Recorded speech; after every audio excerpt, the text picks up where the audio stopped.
When peace feels unfamiliar, restoration begins here.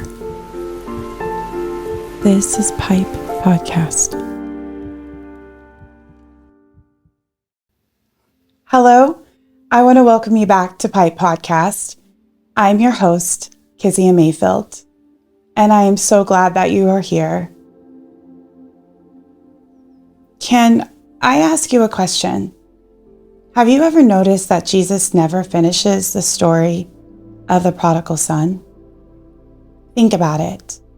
The younger brother comes home, and the older brother refuses to come inside. The father leaves the celebration to go after him, and then the story just ends. No conclusion, no final conversation, no explanation of what happened next. And for years, I thought that was strange. Why would Jesus leave one of his most famous parables just unfinished? But then this week, I think I finally understood why. Because maybe the ending is supposed to be us. Before we go any further, I want you to notice something I had somehow missed for years. When Jesus tells a story in Luke 15, he's not speaking to just one kind of person. Luke tells us there are two groups standing there listening: tax collectors and sinners, and the Pharisees. One group that knew they had failed, and the other group that was convinced they hadn't. One group carried shame, and the other one carried self-righteousness. One group believed they were too far gone, and the other group believed they were already close enough. Then Jesus tells a story with two sons. I don't think that's an accident. For most of my life, every time I heard the story, I asked the same question: which brother am I? And maybe you've asked that question too. Am I the younger brother, the one who ran? Or am I the older brother, the one who stayed?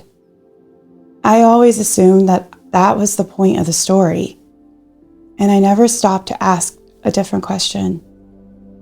What if Jesus wasn't trying to help me identify with a brother? What if he was trying to introduce me to the Father? And that question changes everything. Because most of my life, I would have told you without hesitation that I was the older brother. I grew up in church, and church was not just somewhere I went on Sundays. It was my whole life. Being a pastor's kid, some of my earliest memories are of the church pews and Sunday mornings, Wednesday nights, and youth camps and revivals. Church was my home. I really loved God, or at least I believe I did. I wanted to honor him, and I wanted my life to reflect him. Looking back, I don't question my sincerity. I question what I believed. Because if I'm really honest, I spent most of my life trying to be the good daughter, the good Christian, the good wife, the good mom. I thought following Jesus meant constantly measuring how close I was getting to perfection. I always knew when I'd had a good week. I knew when I had prayed enough, read enough, and responded the right way. I knew when I thought God was probably pleased with me, and when I thought he probably wasn't. I was constantly evaluating myself. Did I pray enough? Did I read enough? Did I lose my patience? Did I disappoint him today?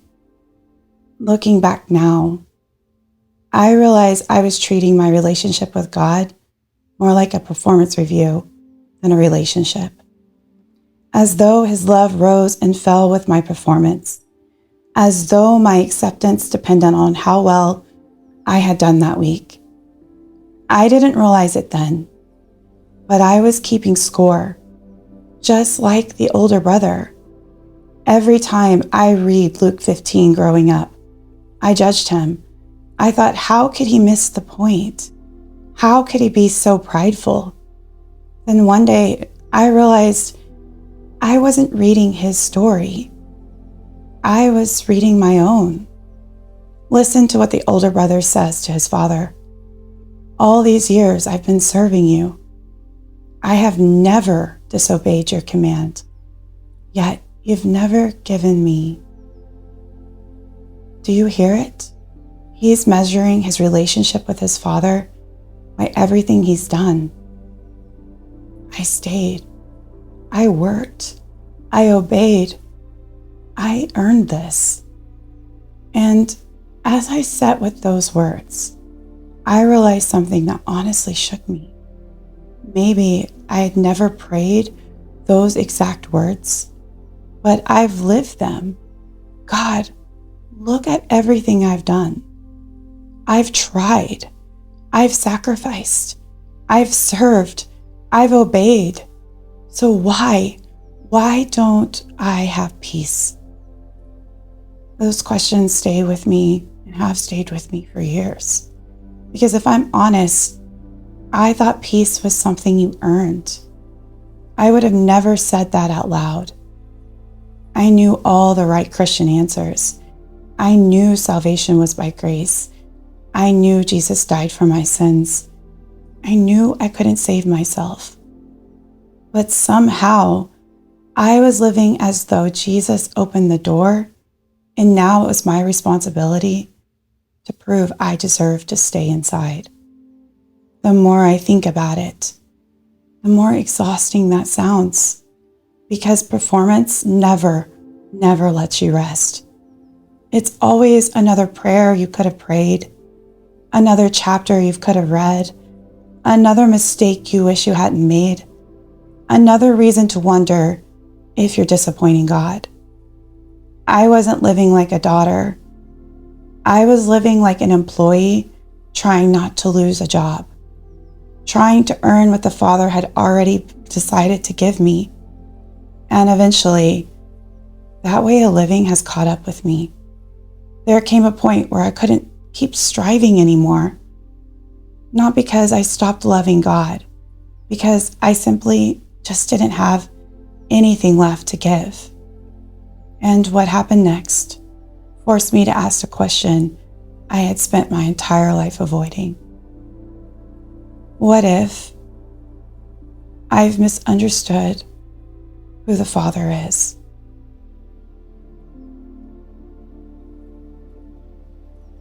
That's a hard question. And eventually, I hit a wall. Again, it's not because I stopped loving God. It's just, I just couldn't keep striving. Have you ever been there?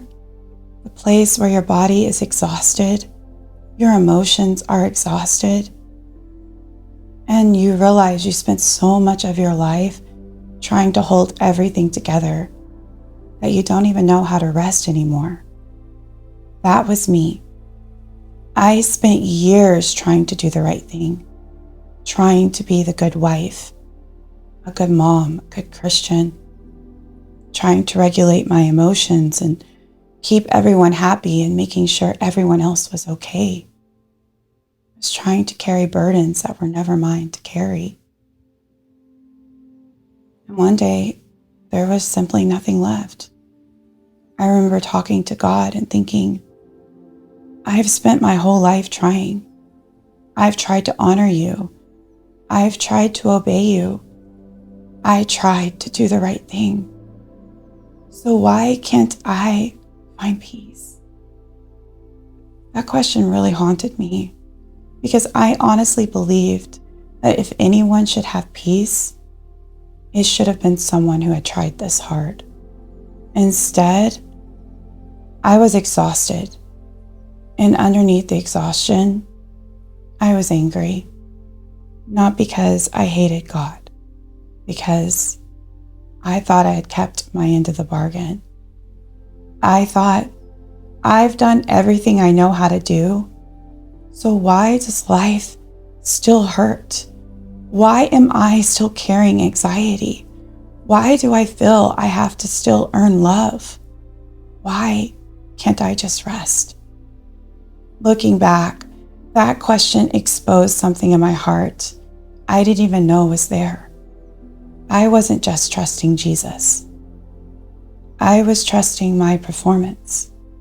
I knew salvation was by grace, but somehow I had started as living as though peace had to be earned, as though acceptance had to be maintained, as though God loved me, but liked me more on my good days than he did on my bad ones.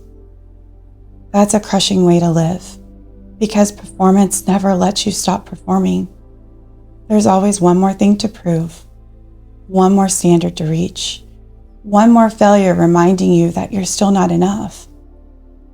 Eventually, I stopped trying, not because I became rebellious, because I became hopeless.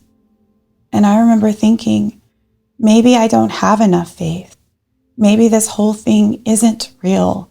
Maybe I'll never be enough. And if I'm completely honest, I didn't just question myself. I questioned God. If this is what following you feels like, I don't know if I can keep doing it. That thought led me into one of the darkest seasons of my life. Not because God had moved, but because shame became louder than his voice. And shame is relentless. It whispers, stay away until you fix yourself. Don't pray. Don't worship. Don't come close. God is disappointed in you. You don't deserve this. And you can come back when you figured yourself out. But here's what I've learned. Shame always tells us to hide, and grace always invites us home. And that's exactly what happened in the Garden of Eden. Adam and Eve sinned, then they hid, not because God ran from them, because shame convinced them to. And what did God do? He came looking. Adam, where are you? I've thought about that question so many times. God wasn't looking and asking where Adam was because he didn't know where he was. He was inviting Adam to stop hiding. Come out. Come back. Let me meet you where you are. I think I've been Adam more times than I'd like to admit, because I believed I had disappointed him too much. But then I started reading his word again, not through the lens of religion, not through the lens of performance, just Jesus. And I noticed something I had somehow missed for years. Jesus never waited for broken people to get their lives together before moving toward them. He moved toward Peter after Peter denied him, toward Thomas in the middle of his doubt, toward Zacchaeus before Zacchaeus had changed, toward the woman caught in adultery before she could defend herself, toward the leopards everyone else avoided, toward the people everyone else had decided didn't belong. Everywhere Jesus went, he crossed the distance shame told people they had to cross themselves. And it just finally hit me. Jesus never asked me to save myself. He already did. And maybe that sounds obvious, but it wasn't obvious to me, because I had spent my whole life trying to become someone worthy of being loved. Then I went back to the story of the prodigal son. Only this time, I wasn't looking at the brothers. I was looking at the Father. And I saw something I had never seen before.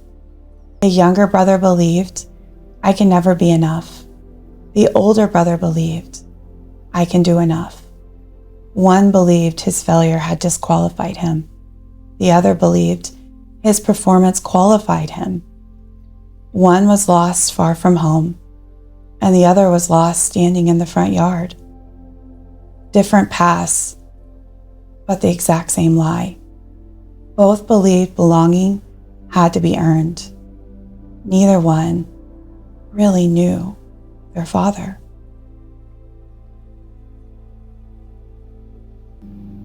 The more I sat with that story, the more I realized something. We've called it the story of the prodigal son for so long. That's all I can remember it being. But I wonder if that's even the right title, because this story isn't really about a rebellious son or a faithful son. It's about a father who is unlike anyone expected him to be. Think about what Jesus is describing. The younger son takes his inheritance. He leaves home. He wastes everything. He dishonors his father. Then, when he's finally broken enough to come back, he doesn't come home expecting to be loved. He comes home with the speech, "Father, I've sinned against heaven and against you, and I'm no longer worthy to be called your son. Make me like one of your hired servants." He had already decided who he is now. He's convinced he stopped being a son the day he walked away. But before he can even finish his speech, the father interrupts him. Have you ever noticed that? The father never lets him finish. He doesn't stop and evaluate the apology. He doesn't ask him where all the money went. He doesn't make him prove he's changed. He doesn't put him on probation. He doesn't tell him he'll have to earn his trust back. Instead, he runs. He throws his arms around him. He kisses him. He calls for his best clothes and a ring and shoes for his feet. And he throws him a party. Not because the son had earned restoration, but because the father had never stopped calling him his son. Then Jesus does something just as incredible. The older brother hears the music and he hears the celebration, and yet he refuses to come inside. He's angry and he's offended. He's keeping score. All these years I have served you. I've never disobeyed you. And yet you've never given me. Just like the younger brother, he has a speech. Only this one sounds different. One speech is full of shame, and the other is full of pride. Both sons are trying to prove something. Then the father does something I had somehow overlooked for years. He leaves the celebration again. He walks outside again to pursue another son. I had always noticed the father running towards the younger brother, but I had somehow missed that he also walked toward the other brother. The father pursues both, the broken one and the performer, the rebellious one and the religious one, the son covered in shame and the son covered in pride. Neither one is forgotten. Neither one is abandoned. Neither one is standing alone. The father moves towards both. And then I noticed something that completely changed the way I see this story. Neither son gets to finish explaining himself. The younger son is interrupted before he finishes his apology. The older son is interrupted before he finishes defending himself. Why? Because neither speech changes the father's heart. One apology couldn't make the father love him more. One complaint couldn't make the father love him less. The father's love was never determined by son's speeches. It flowed from who he was, not from what they had done. And I think that's what the scripture is. It's never been about the strength of the child. It's always been about the heart of the father. Maybe that's why Jesus never tells us what happened next. Why end the story there? Why not tell us if the older brother came inside? Why not tell us if the younger brother ever stopped feeling ashamed? Maybe because the story is unfinished. Maybe it's still being written every day. Another younger brother believes he's gone too far. Every day, another older brother believes he has to earn what the father had already offered. Every day, someone hides because of shame. Every day, someone keeps performing because they're afraid they'll never be enough. And every day, the Father keeps moving toward both. Maybe that's why Jesus never finished the story, because every generation writes another chapter. Every one of us eventually has to answer the same question. Will I stay outside, keeping score, trying to earn what was already been mine? Or will I finally come inside and receive what the Father has been offering all along? I don't know how long it took the younger brother to finally believe he was safe. And I don't know how long it took the older brother to stop measuring his worth by his performance. Jesus doesn't tell us. Instead, he leaves us with the Father, standing outside, still inviting, still loving, still pursuing. And I think that's the point. The hero of the story was never the son who came home, and it wasn't the son who stayed. It was always the Father. The Father who ran toward the one covered in shame. The Father who walked toward the one trapped in pride. The Father who refused to let either son define themselves by their worst mistake or by their best performance, because neither failure nor performance ever changed what was already true. They were his sons. Maybe that's the greatest miracle in this story. Not the one son finally coming home, but that the Father's heart toward them never changed. One had forgotten who he was, and the other one had forgotten whose he was. But neither one changed the heart of the Father. If you're listening today, and shame has been telling you to stay away until you've cleaned yourself up, come home. If you've spent your whole life trying to prove yourself to God, come home. If you've been exhausted from striving, come home. And if you've convinced yourself that you're too broken or that you have to be perfect, come home. The invitation has never changed.